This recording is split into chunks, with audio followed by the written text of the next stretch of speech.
Just in time for the start of the second round here in Sapporo in this World Cup competition. And 30 to qualify, 29th equal at the halfway stage.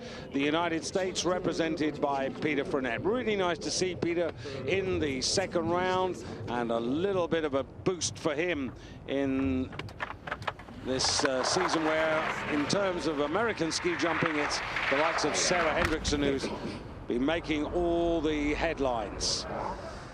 And gate 14 once again, Peter 118.5 meters in the first round, and this not too dissimilar, in the same sort of zone, and in fact exactly the same sort of distance.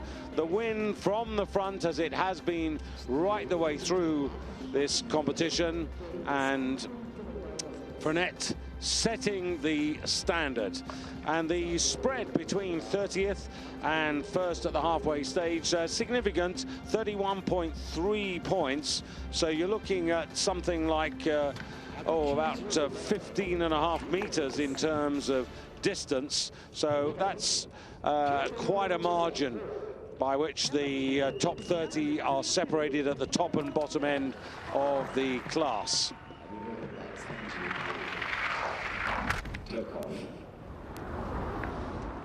This is Gila for Poland, and again very, very similar there for Gila.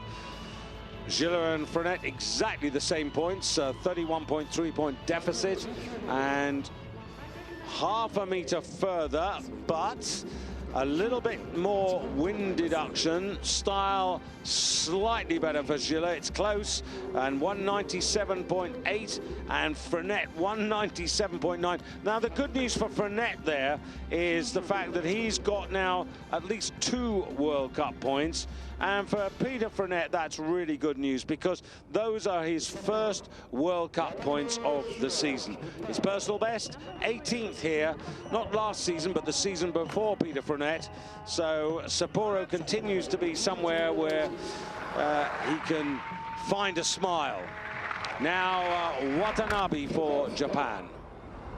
A little bit more of an advantage over Frenet, but Frenet gains another scalp, and that's 3 points that he's got at least there, as Watanabe mistimes, comes off the table a little bit late, I have to say, and in terms of the transition, the landing is unstable, the distance is ridiculously short for a man of his ability. It's less than 110, and down he goes into last place. And now Martin Schmidt. Now Martin Schmidt, exactly 2 points or a meter, a little bit more than a meter in his pocket over Peter Frenet. Frenet at 118.5. Martin Schmidt well capable of raising his game. Top 10 in the 4 hills. Really bounced back in a very solid way. And again, much better telemark, and he's got over the calculation line. And this will stop the little mini march of Peter Frenet up the table, and Martin Schmidt will have the lead with this, of that I've no doubt. And 17.5 seems to be the predominant assessment, and 122.207.4, so the first man into or past the 200-point barrier. Now Janda, the last Czech to win a World Cup. That, of course, was in his all-conquering year of 2006, when he won the season-long title and shared the 4 hills with the great Jani Ahonen, who just recently announced the possibility at the age of 35 of a second return, a second coming. Janda not able to outgun Martin Schmidt at the moment. Martin Schmidt much the more consistent, and the Czech Republic need Janda to regain his best form. And particularly before the World Championships in Val-di-Fiemme. Klava, Matura, Kudelka, Janda, all those firing on all 4 cylinders would be really good news for the Czech Republic.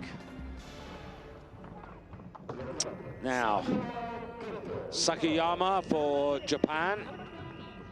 Advantage a little bit more than, well, a little bit more than Yanda compared to Martin Schmidt. About half a meter. Remember, Schmidt had 1:22, so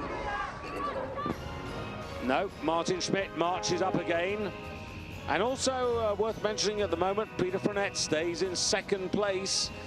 And he's going to gain another scalp here, Peter Frenet, so getting point by point a little bit more, the American. Clint Jones will be delighted with that, and next to go will be Kubatski with Takushi, Heibock and Meckler, all waiting in the wings in this first phase of the second round here in the first of the two Sapporo competitions. By the way, the second competition will be with us in European hours at, well, 1 o'clock, 2 o'clock, I should say, Central European time tomorrow morning. This is Kubatski. That looked better than the first takeoff in the first round, and Kubatski 1:22.5. I'm not sure he's quite got there. He had a much stronger blast of front wind in the first round, 1:18 and 8.8. This is half the wind strength under his skis coming off, but didn't take advantage of it, but goes into second place nonetheless because of his advantage over Frenet. Frenet drops to third place, but Martin Schmidt gains another scalp. And now Takushi for Japan. The differential between him and Martin Schmidt, well, they're getting on for 2 meters, but at the moment, you can see the strength of the wind there.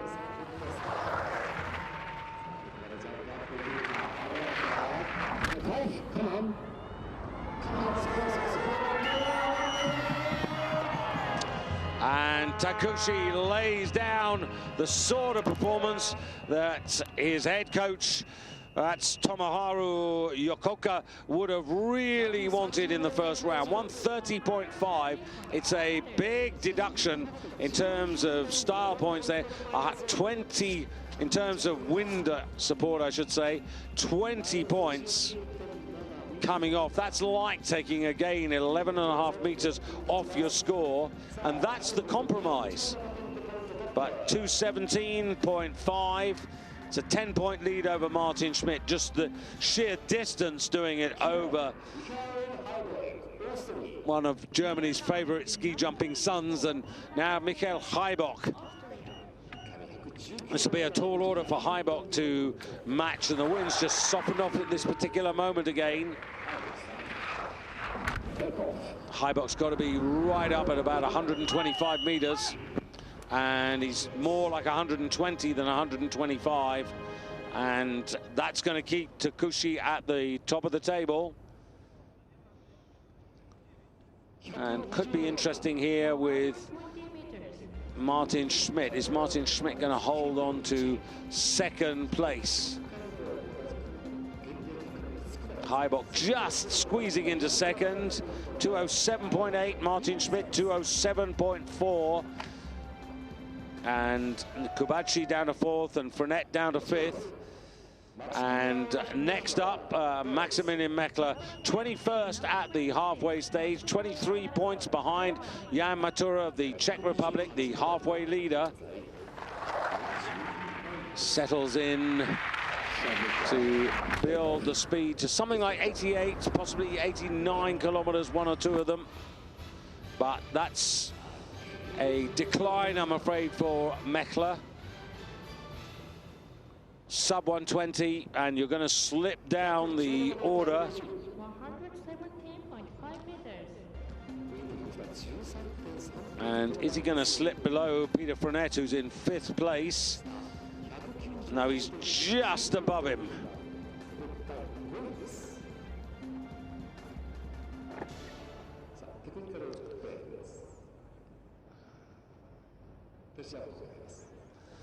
So at the end of the first phase, Takushi leads. This is the situation. And next to challenge will be Anders Jakobsen for Norway. Jakobsen third in the World Cup standings after his victory in Zakopane, building up to today's competition. And in the next 10, Jakobsen, Maciej Kot for Poland, Andreas Vank, Severin Freund, Vasiliev and Kasai. 99.5 meters.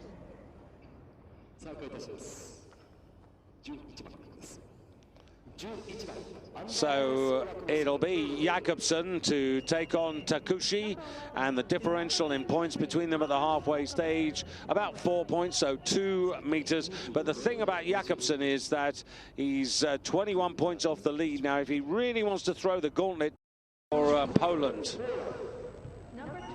a half meter, that's all he's got in his pocket over Jakobsen.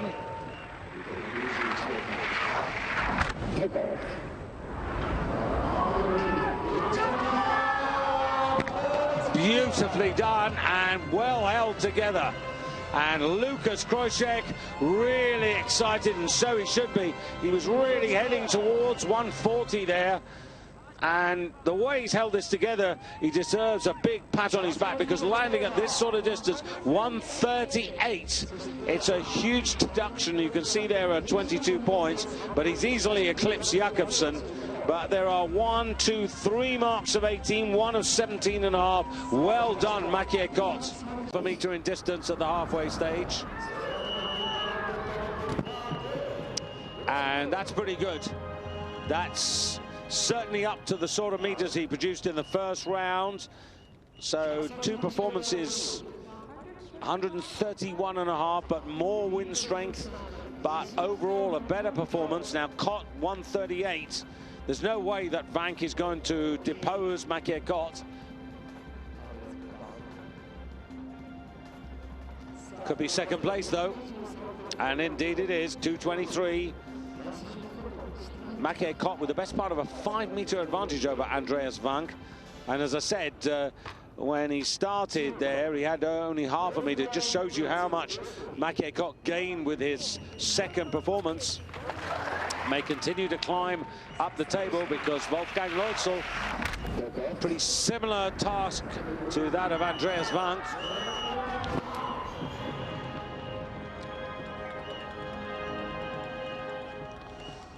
Not quite good enough. Not yet. He's pretty solid, but again, big deduction. The style here, actually, this is the big improvement. The skis are really nice. He lays, gets right over the skis, and on the telemark landing is really solid. Support leg, no real wobble there at all. So that is an improvement. 5th place though, and 128 versus the leaders 138. 10 meters difference in distance there. Now Hlava, Czech Republic. Certainly not quite up to the heights of Jan Matura, not as yet. Hlava, 28 years of age. And that's pretty decent as well. 124 first time. And 124 the second time.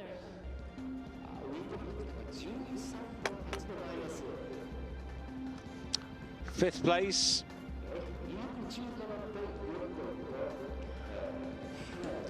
Kot from Vank, from Jakobsen. Takushi now off the podium. Hlava goes 5th and Leutzel 6th. Heibach 7th and Martin Schmidt in 8th. Kubacki 9 and Meckler completing the top 10. Now, Ito. Well, we know he's got his first World Cup points of the season. But how many at the end of the day is he going to gather in? Is this the turn the corner moment? It's good, and the telemark was held there as well. And maybe their man of last year is coming back to something like his form, 135.5. Remember, Ito with an advantage over Kot of about 2 meters as well. That would take him close to the 138. The wind deduction is less. Style would be similar. There's 1, 2, 3, 4 marks of 18 or better. This should take the lead for Japan. And it does. 235.4. It's exactly a 2-meter lead over Makiekot. And Ito, who was 14th at the halfway stage, now can't be worse than 14th. And Severin Freund to take him on. Severin Freund, who's dropped down to 4th place in the World Cup rankings. Also pretty good, but remember, of course, he missed out 2 whole competitions in Poland. Wasn't in Wisla, wasn't in Zakopane. 130 again, and again, good style. Now that helps him. He sort of, in a way, almost gains a point over the likes of Ito from the majority of style judges. That will help him, but not enough. 235.1, and by 0.3.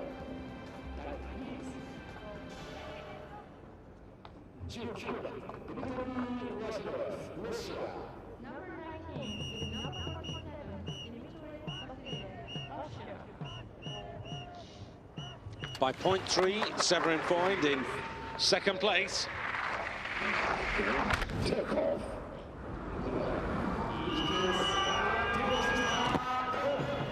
Vasiliev on one of his better landings as well. Now that is encouraging. 131, so same distance as Freund. Style, now this is remarkable. This is probably his best set of star marks of the season. All 5 judges giving him 18 or better, even though there was some compression on the landing. And he takes the lead, 235.8, 0.4 ahead of Ito, 0.7 ahead of Freund, and 4 points ahead of Makiekot, who's now off the podium in 4th place.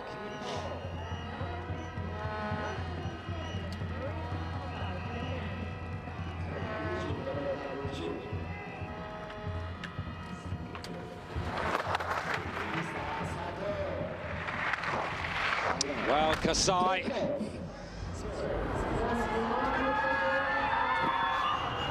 And it's points for Kasai, but not the really high number he was looking for.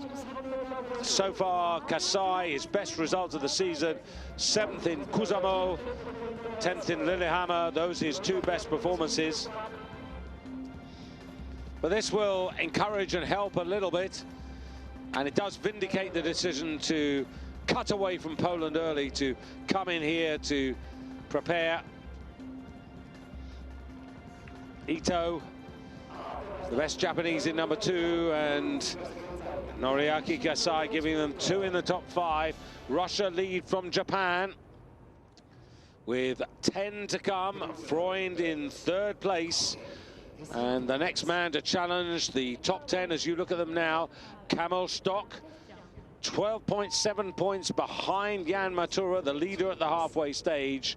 And Stoch will challenge Vasiliev, and he's got an advantage of about 1 meter over the Russian from the 1st round.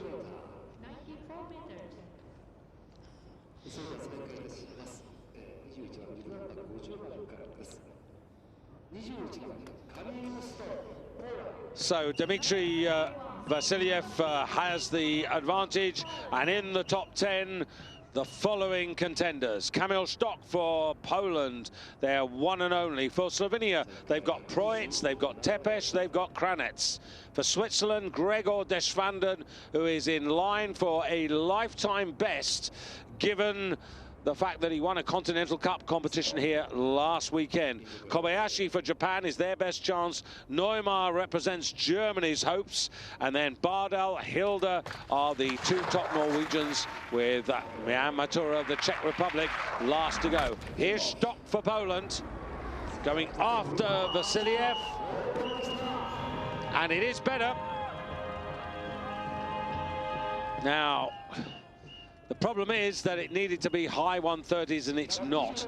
It's 129, and looking at Vasiliev had 131 meters. Wind deduction is the same. Vasiliev had 18s. Stock really with his advantage. This is a lost opportunity, and Vasiliev might just stay ahead of him.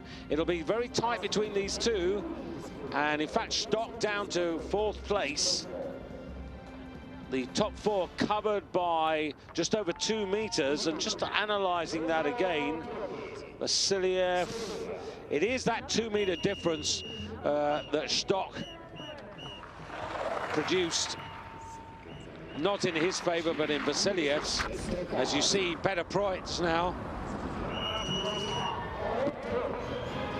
Proitz subsides as well, so Vasiliev now solidly into the top 10. And a big moment coming up for Gregor Deschwanden of Switzerland. And I do mean a really big moment for this Swiss 21-year-old. Peter Proitz down the order into 9th place. Vasiliev, Ito, Freund, Stock in 4th place. And now Gregor Deschwanden, never better than 25th in any World Cup season. That was this season in Oberstdorf in the first of the Vierschanzen. But now a real opportunity. Now, let's just hope that he doesn't tighten up here. He's got a meter advantage over Vasiliev. Can he get to anywhere near 130? No, 120, and the opportunity's gone. He's got World Cup points, but he's going to slide down the table, and that's what happens. 118.5, Proitz had 119.5, and he's destined to perhaps just missed out on a top 10 place, but still with 7 to come. So it's going to be a lifetime best. 13th place, 7 to come. He could be 20th, but it's an if only. What if he'd managed to put it together? So it is a new mark for him, and tomorrow there's another competition. Now, Junshiro Kobayashi for Japan. Like Deschwanden, a real opportunity here. No. Just not able to respond when required. The wind strength was there, the timing was his. Just coming to the end of this Sapporo Big Hill table.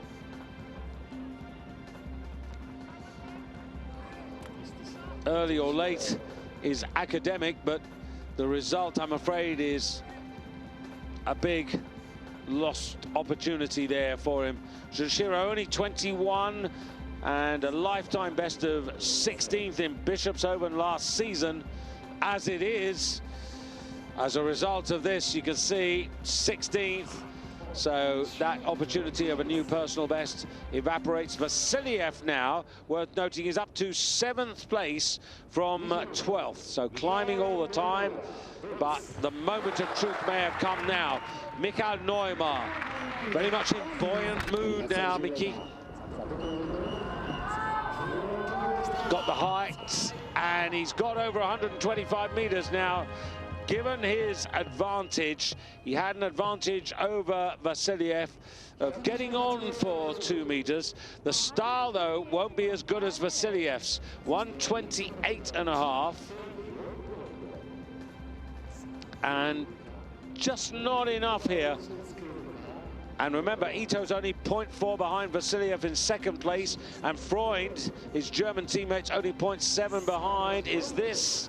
I thought so. 4th place. He misses the podium by 0.2. The top 4 covered by exactly 0.9, which is half a meter. Now Yuri Tepes, surely Yuri, 5th at the halfway stage. Not to be, and Yuri Tepes, opportunity lost.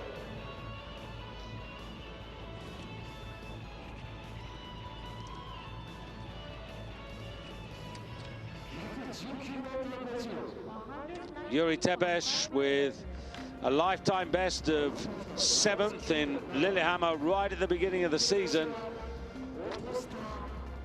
And now there were 4. Anders Bardal.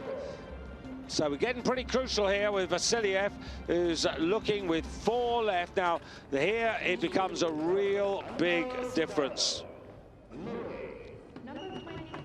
Anders Bardal, and he's got 10 points, 5 meters on Vasiliev. So, with normal expectations, you would expect Anders Bardal to lay something down. Much better takeoff, much better timing, good landing, much better landing than on the first effort when he went to 138. This is only 130, but the style is much better. 18s across the board. Now, remember, Vasiliev had 131. He had 5 meters in his pocket. Bardal must take the lead. But whether it's going to be good enough to hold off the 3 to come, that's a different question altogether. Norway lead, Russia drops 2nd, Ito will go 3rd. And off the podium, Severin Freund, Michael Neumann down to 5th place. And Tom Hilder now. Tom Hilder, now can he put this together? 136 distance in the first round. Hilder, good in Wiesla, disappointing in Zakopane.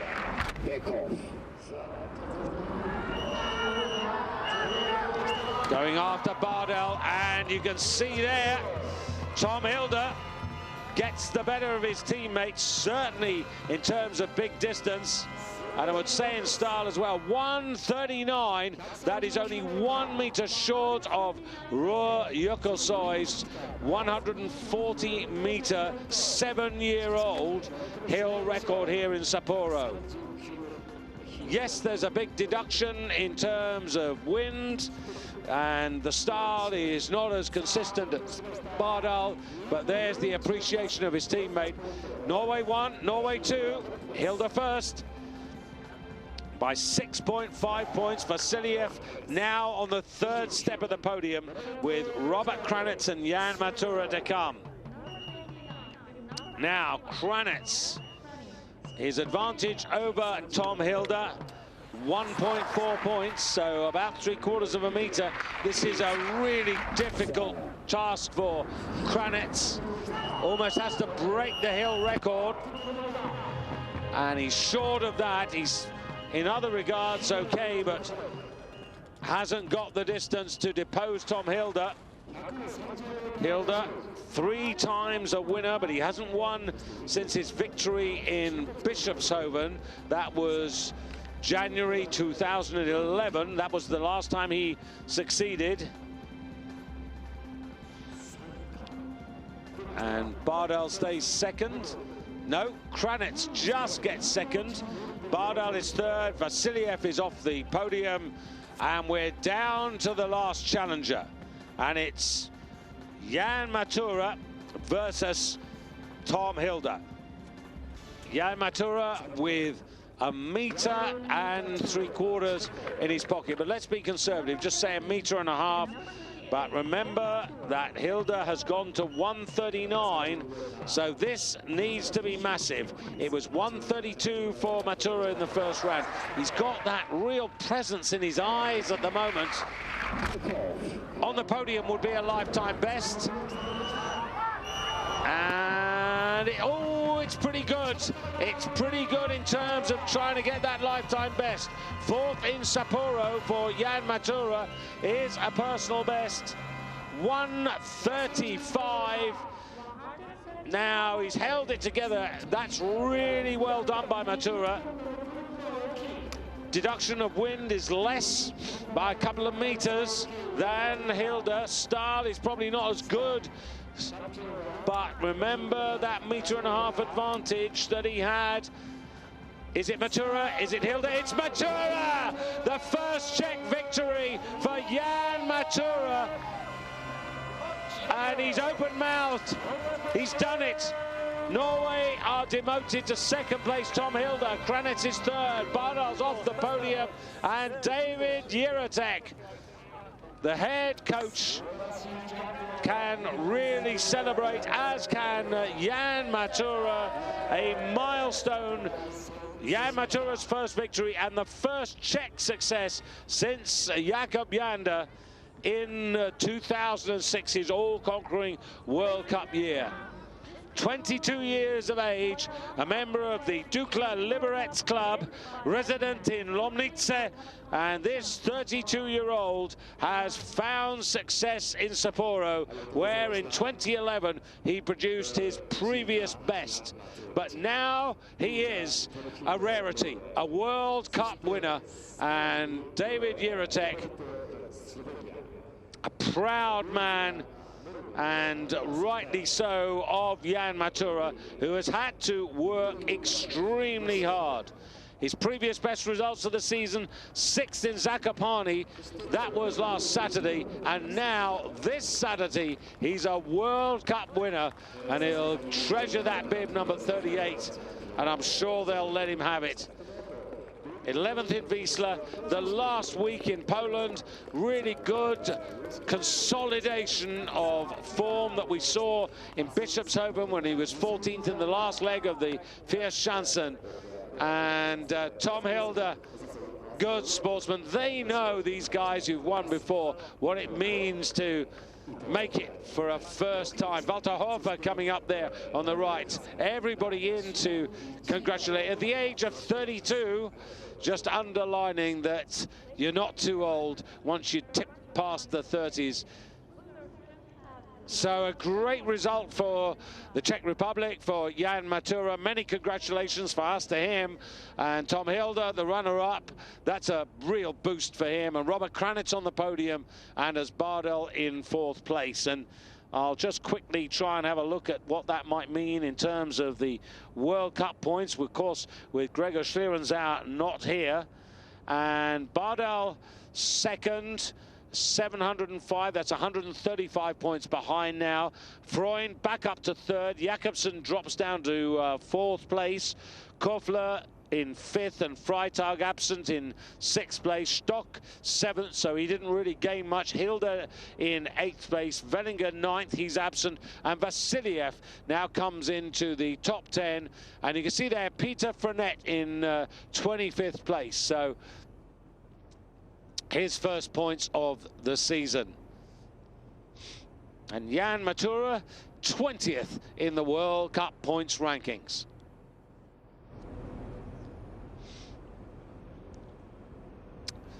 Well, really exciting competition, and we have another one to come, and that gets underway at 2 o'clock Central European time tomorrow. So it's either a very, very early morning or a quite late night, but we look for your company then. Very shortly, we're off to the Ladies Women's World Cup. Nick Fellows will be your host for that in Cortina d'Ampezzo, one of the great women's downhills. So from myself, David Goldstrom, thanks again, and join us tomorrow.